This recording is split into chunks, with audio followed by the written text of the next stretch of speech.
এখন আমরা দেখব কীভাবে আমরা আমাদের আধারের তথ্যকে অর্থাৎ আধারের বায়োমেট্রিককে সহজেই আমরা লক করে দিতে পারি, যাতে কোনো ফাইন্যান্সিয়াল ট্রানজ্যাকশান বা ফ্রড কিছু না হয় বা কোনো ব্যাংকিং ফ্রডের মধ্যে না পড়ি। তার জন্য আমরা প্রথমে যে কোনো ব্রাউজারে চলে যাব, সেখানে গিয়ে আমরা টাইপ করব myAadhar.uidai.government.in।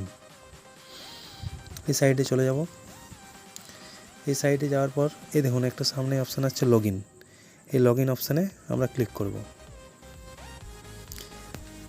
এখানে আছে এন্টার আধার নাম্বার। এখানে আমাদের নিজের আধার নাম্বার পুট করব।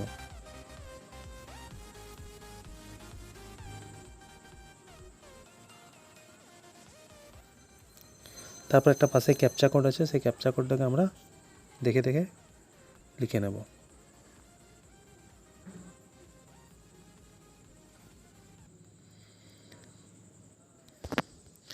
দেন আমরা লগ ইন উইথ ওটিপিতে ক্লিক করব। এবার আমরা ওটিপির জন্য অপেক্ষা করব। রেজিস্টার মোবাইলে ওটিপি আসবে।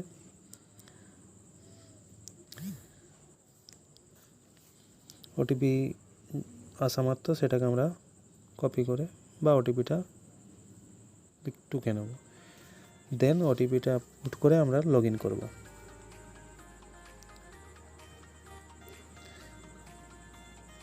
লগ ইন হওয়া মাত্রই আমরা চলে এলাম আমার আধার ডিটেলসে।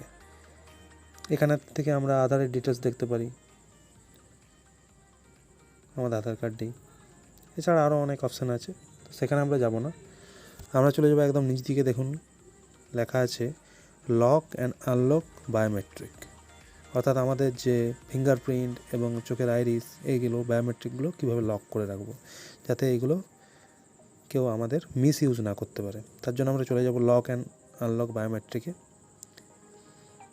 একদম নিচের দিকে চলে যাব, তারপরে যাব নেক্সট অপশানে।